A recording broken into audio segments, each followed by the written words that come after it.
Si t'as toujours voulu faire des accords épiques, même sans connaître la théorie musicale, bah t'es tombé sur la bonne vidéo. Juste avant de commencer, je veux dire que t'as raison de te former. Les accords, c'est vraiment la base de la musique, c'est un peu ses briques.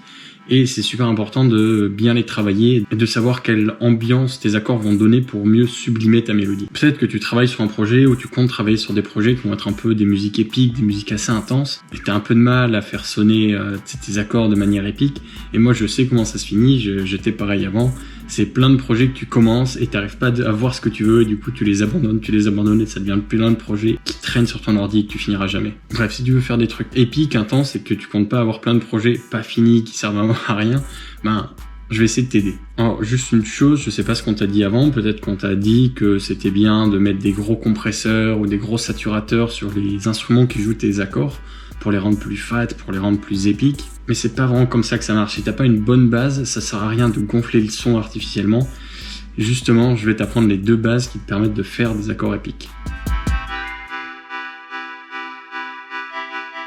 Salut, c'est Augustin de Offbeat School et je vais pas te faire attendre plus longtemps, je vais te donner les deux moyens d'avoir des accords qui sonnent épiques.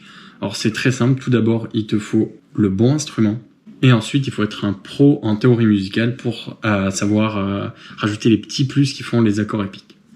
Si t'es pas un pro, je te rassure, je pense que t'as vu le titre de la vidéo. Dans cette vidéo, je vais te donner une technique qui s'appelle la méthode 3-4 qui va te permettre de faire sonner n'importe quelle suite d'accords d'une manière beaucoup plus épique, beaucoup plus intense. Alors voilà, laisse-moi te montrer. Je vais mettre mon casque et je vais aller sur mon projet.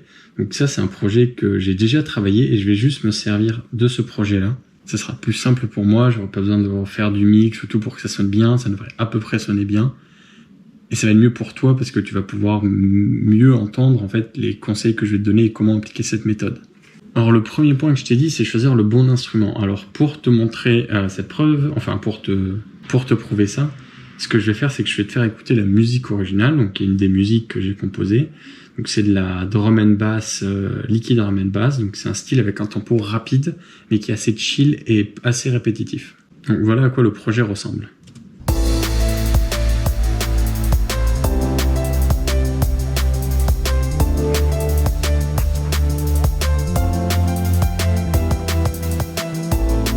Comme tu vois, le rythme de batterie rapide, du haut tempo, c'est assez planant et la mélodie est franchement assez tranquille et plutôt relaxante. Ben, ce qu'on va partir, c'est qu'on va partir du coup de ce beat. Donc on va garder ceci. Et le but, c'est de changer du coup le fond de la musique pour que d'un coup, avec exactement le même beat, la même base, ça sonne épique. Donc, pourquoi c'est important d'abord de choisir le bon instrument? Tout d'abord parce que si je prends donc les pianos que j'utilise pour la musique originale, si je joue un accord, ça sonne comme ça.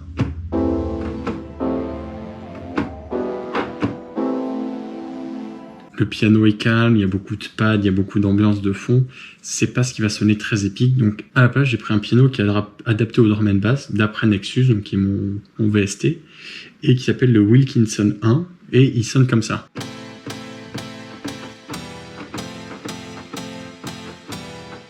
Déjà, juste au choix de piano, l'ambiance n'a plus rien à voir et c'est normal. Donc c'est le premier truc, c'est de choisir le bon instrument avant même de rajouter des saturations et des trucs comme ça. Genre sur ce piano, c'est pas parce que je vais rajouter une grosse saturation que tu vas voir, ça sonnera mieux. Voilà, ça sonne juste saturé, c'est tout. C'est pas ce qui fait que le son est fort, c'est pas ce qui fait que le son est intense ou épique. Non, ce qu'il faut, c'est l'instrument de base. Aussi important que l'instrument, voire en fait plus, c'est avec la suite d'accords que tu vas faire. Et je vais te comparer la méthode des accords traditionnels VS la méthode 4-3. Donc tout d'abord, ce qu'il faut faire avant de construire des accords, c'est choisir sa gamme. Donc pour résumer simplement, il y a 12 notes. Dans la musique actuelle, moderne, il y a 12 notes. On n'en choisit que 7 pour faire une musique. Et les 7 notes, c'est une gamme. Ce que je fais là, c'est que je crée des ghost notes, des notes qui vont pas être jouées, mais qui vont m'aider à la production. Donc, ce que je te conseille, c'est d'apprendre comment faire ces ghost notes, quel que soit ton logiciel, donc Logic Pro, Fruity Loops, Ableton, etc. Donc, ce que je vais faire, et ce que tu vas faire aussi à la fin de la vidéo, comme ça va te permettre de pratiquer et de t'améliorer, c'est de faire, du coup, comme moi, tu pars du La. De préférence, tu fais la note différente des autres. Sur Logic Pro, je peux la faire d'une différente couleur. Sur Fruity Loops, par exemple, je la ferai terminer juste avant. Comme ça, dans ma Gust Note, je vois que celle-là, elle est différente des autres et je sais que c'est ma note de référence. Donc c'est ma note de référence parce que je suis en La mineur, donc je vais suivre les notes blanches. Tu peux voir qu'il n'y a que les notes blanches qui sont sélectionnées et pas les notes noires. Et donc je vais copier-coller ce pattern partout et là j'ai ma gamme de La mineur et je peux maintenant utiliser les Gust Notes quand je compose. Et ce qu'on va faire ici pour la démo, c'est qu'on va justement servir de la facilité des Gust Notes pour composer en Do mineur. Donc pour faire ça, vu qu'on est en La mineur, si je change la note de départ, qui devient plus le La mais le Do, c'est toujours une gamme mineure, mais ça va devenir une gamme de Do mineur, et comme ça nous permet d'éviter de composer dans cette gamme où tout le monde compose. Maintenant que j'ai mes Gust Notes, je vais commencer à composer. Conseil toujours aux débutants de commencer les accords par l'accord de la première note de la gamme, tout simplement parce que c'est sûr que ça sonne bien à chaque fois. Et voilà, en fait, t'es sûr de pas te tromper, c'est toujours un bon début, et toutes les musiques les plus connues souvent très très souvent par l'accord du premier degré. Donc, ce que je vais commencer à faire juste en premier, c'est un pattern, donc un rythme de notes. Je vois bien un truc comme ça, un peu décalé au début.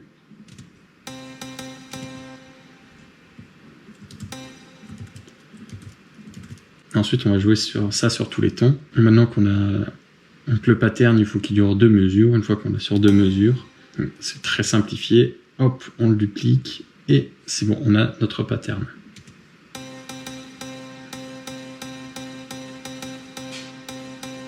Donc ce qu'on va faire maintenant, c'est on veut que ça sonne bien et on veut qu'il y ait de la variation. Donc pourquoi pas descendre, monter, et ensuite tout descendre. On va voir ce que ça donne.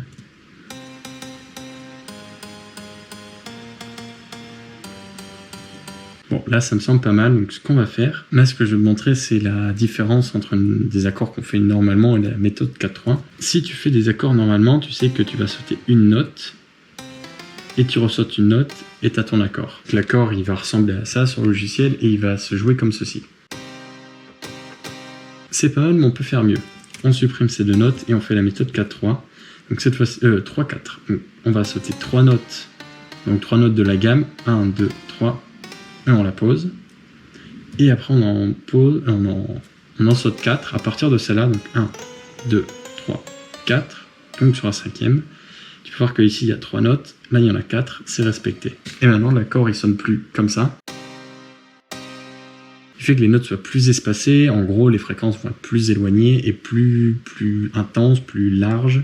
Et ça va sonner tout simplement plus intense. Donc, ce qu'on va faire, c'est qu'on va faire pareil pour tout le reste. Voici ce qu'on a à cette étape.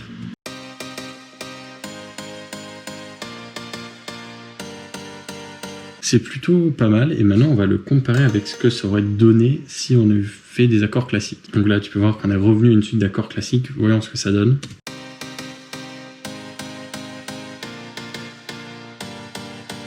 C'est quand même pas aussi bien que ça. C'est une méthode qui est très simple pour construire ces accords, mais qui marche vraiment bien. C'est pour ça que je te la partage aujourd'hui. Et elle marche pas non seulement bien avec... alors, si je me rappelle bien, je crois que j'ai pris ça pour préparer la vidéo. Donc, pas seulement avec les pianos, mais aussi avec les leads. Et voici ce que ça donne, du coup, exactement le même suite d'accords sur un lead. Et encore une fois, si je te le compare avec la version des accords normales, ce que tu vas faire, c'est que tu vas aussi, à partir de ça, faire ta ligne de basse. Donc, je vais te montrer dans un exemple complet ce que ça donne. Donc, ce que tu vas faire pour ta ligne de basse, c'est que tout simplement, tu vas supprimer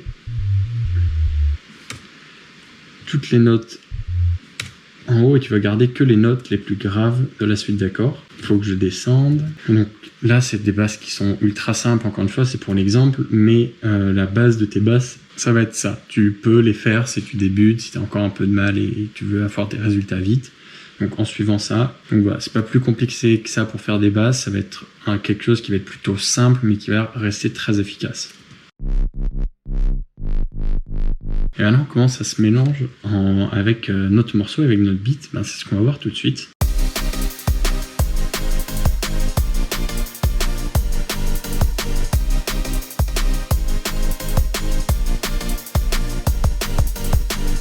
Je peux pas m'empêcher de te remontrer à quoi ça ressemblerait si on faisait des accords normaux.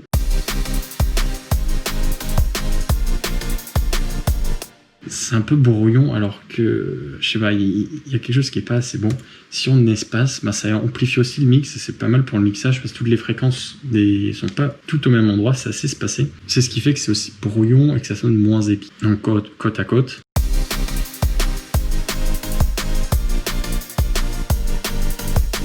Bon, il n'y a pas photo. Là, ce que je vais faire, c'est que je vais essayer de te faire une petite mélodie pour terminer ce morceau et voir ce que ça donnerait dans un exemple un peu plus complet. Je vais essayer de composer ça en live.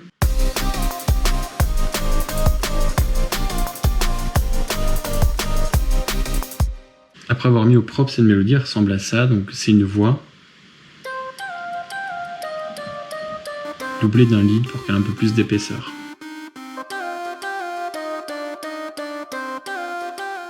Et voici comment tout se mixe ensemble.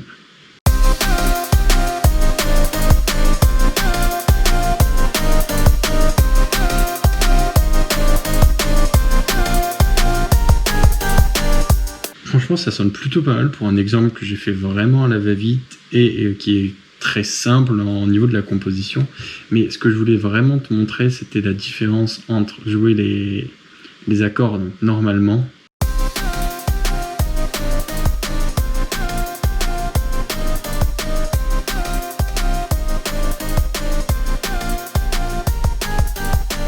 Moi, je trouve que ça fait vraiment une diff, la méthode 3-4 comparée à la méthode normale. Bon, ça va être tout pour cette vidéo. Toi, ce que tu vas faire de ton côté, ce que je t'encourage à faire, c'est de composer une suite d'accords en utilisant la méthode 3-4, genre maintenant, tout de suite, dès que tu peux. Aussi, peut-être que tu as été surpris par cette vidéo, pourquoi je partage une méthode alors que moi, je me tue à dire qu'il faut apprendre les fondamentaux. Au fond, c'est pas que j'aime pas les méthodes. Les méthodes, j'aime bien ça et ça m'a beaucoup aidé quand tu débutes. En fait, ce qui est bien avec une méthode, c'est que justement, quand tu débutes, t'as pas de résultats rapidement et c'est très décourageant. Et pour la motivation, c'est vraiment pas ça. Les méthodes, elles te permettent d'avoir des résultats rapidement et c'est ce qui va te permettre de passer à l'action et d'aller encore plus loin après. Après, bien évidemment, si tu as des bonnes connaissances en théorie musicale, tout ce que je t'ai dit là, il n'y a rien de nouveau pour toi, c'est pas très compliqué même. Enfin, même si j'espère que tu as appris quand même quelque chose. Et du coup, si tu veux aller plus loin, moi j'ai pas le choix, je te conseille mon atelier gratuit Compose ta première musique en 1 heure. Donc il y a 7 étapes pour apprendre à composer ta première musique en 1 heure, je me répète. C'est le premier lien dans la description, elle va te permettre de comprendre cette méthode et de l'assimiler et encore plus de même la dépasser, pouvoir créer tes propres méthodes à toi. Bon, ça sera tout pour cette vidéo. N'hésite pas à me laisser un commentaire pour me laisser ton avis. N'hésite pas à liker si t'as aimé. Si t'as pas aimé, tu double dislike. Faut cliquer 2 fois pour que ça soit pris en compte. C'est très important. Et moi, du coup, je te dis à la prochaine. Salut.